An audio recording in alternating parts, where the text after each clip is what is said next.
The Legend of Zelda Wind Waker was the first Zelda game I ever played, and I absolutely love it. Sure, the cartoony art style of the game doesn't go over well with other Zelda fans, but personally I think it's one of the best looking games of the series. Plus, who can forget Beetle's iconic welcoming? Oh, what fun.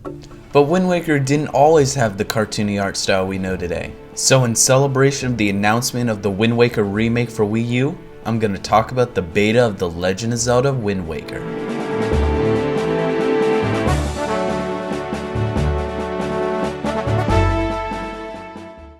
Wind Waker was first shown at Space World 2000, with other games showcasing the GameCube's power.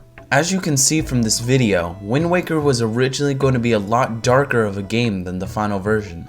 The next year at Space World 2001, Wind Waker was shown again, but this time it included the cartoony style of the final version. This didn't go over well with fans. Many thought that the style was too childish, and that all Zelda installments were going to take on the same style. But Nintendo proved them wrong by releasing Twilight Princess for Wii and GameCube in 2006. Good work, Nintendo. High five. There are quite a few differences within the Space World beta footage. Link's outfit is modeled after the first Legend of Zelda for NES, which interestingly enough is actually used in Super Smash Bros. Brawl as one of Toon Link's color palettes. This video also shows Link having a sneaking function, possibly to be used when sneaking around the fortress in the final version. Another difference is the gaming HUD. If you look closely, you can see that the sword was originally going to be activated by the A button instead of the B button in the final version. The controls were kept this way until the very end of development. Wind Waker was shown one last time at E3 2002. The gameplay footage looks relatively the same as the final version, showing that not a whole lot changed in the time span between E3 2002 and the release, apart from the HUD. Now, although there aren't a whole lot of beta elements in Wind Waker, there are tons of unused content. Some of this unused content is shown in early concept art. This piece shows several sketches of adult Link, who was never in Wind Waker. It seems from the concept art that Link would have actually grown as the game progressed. Sadly, the idea never made it off this page. Another piece of concept art shows a couple of unused islands, the most interesting being the GameCube island. Although this island never appeared in Wind Waker, a similar idea made its way into the sequel, Phantom Hourglass, as DS Island. Get it? DS. Like the system it's for. That's pretty good. There are also several unused models, many of which are just simple test models, like these shapes that were used in test rooms. There are also some more interesting unused models as well, one of which is this Poe. It only has one texture and is used on both its face and hands. Another unused model is the Chandelier, which you might remember from the Space World 2001 video. The model has no collision files, meaning that the scene in the Space World video was animated specifically for that video. This last model is very strange. It's a ball with the texture of a face on it. It could possibly have been used as a test sphere, but that's just my opinion. Wind Waker also has some unused animations. One unused animation is of poor Maggie. This animation, called Talk Zero, shows Maggie talking, even though you can't talk to her until she becomes rich. This next animation of Link swimming isn't exactly unused, it just can't be seen in normal gameplay. Normally water in Wind Waker is opaque, so it can't normally be seen through. In some test rooms, however, some of the water is see-through, allowing you to see this animation. There are also some unused icons in Wind Waker. These three icons were originally going to replace your sword icon when you picked up an enemy weapon. This other unused icon says water boots in English. Using this item in-game causes Link to jump as if he were switching boots. There are also some unused sound effects in Wind Waker. These sound effects were going to be for Jaboon, but were never used.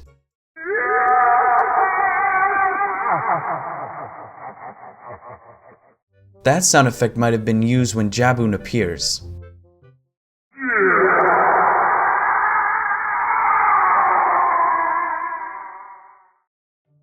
This sound effect sounds like Jaboon is in pain. In the final game, Ganondorf tries to kill Jaboon but fails. Perhaps he was originally going to kill or injure Jaboon. Strangely, a sped up version of the sound effect is actually used in-game when Link collects the Triforce chart from the ghost ship.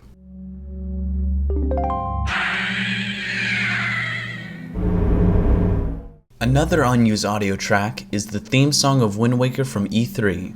Take a listen.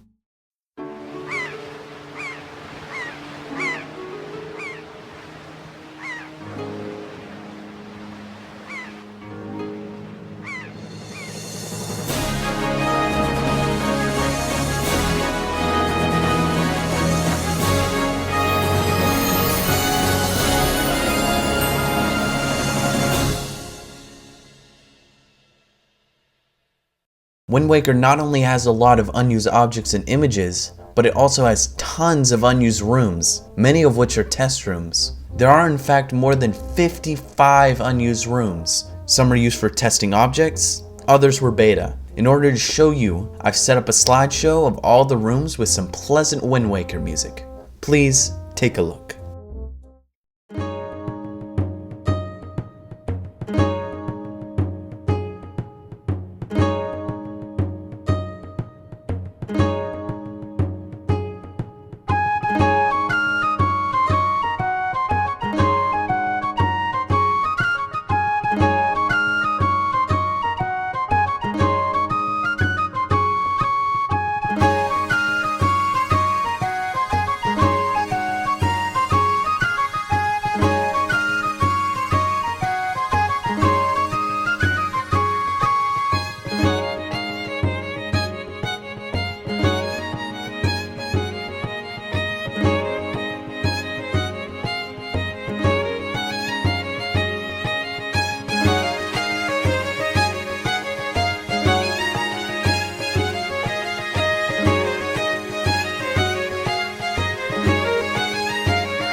Now that you've seen all the rooms, let's talk about the interesting ones in more detail.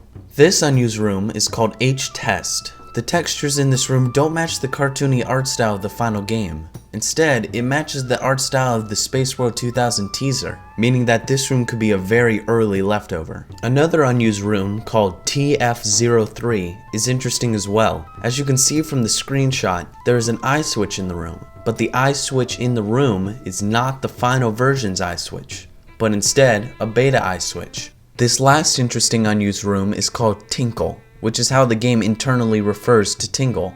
The room is thought to be an art studio located on top of Tingle Tower. It is very possible for this to be true because when you go through the door, it takes you to Tingle Island. The only thing in the room is a table and a canvas. When touching the table, the room resets as if Link fell into lava. What's really strange is that the texture used for pretty much the whole room looks to be a green boy with a fairy.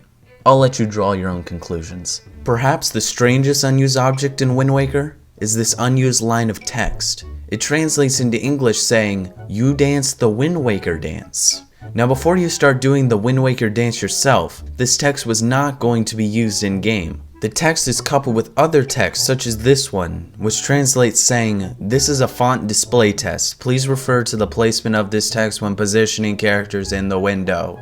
This means that the text was most likely just a test for text placement. So that's the beta of Wind Waker. It might have been cool to see how the game would have turned out with a darker style, but thanks to Twilight Princess, I don't have to wonder a lot. So if you'd like to learn more about the gigantic amount of unused rooms, click the link in the description. So this has been Beta64 with the Legend of Zelda Wind Waker Beta. Thanks for watching.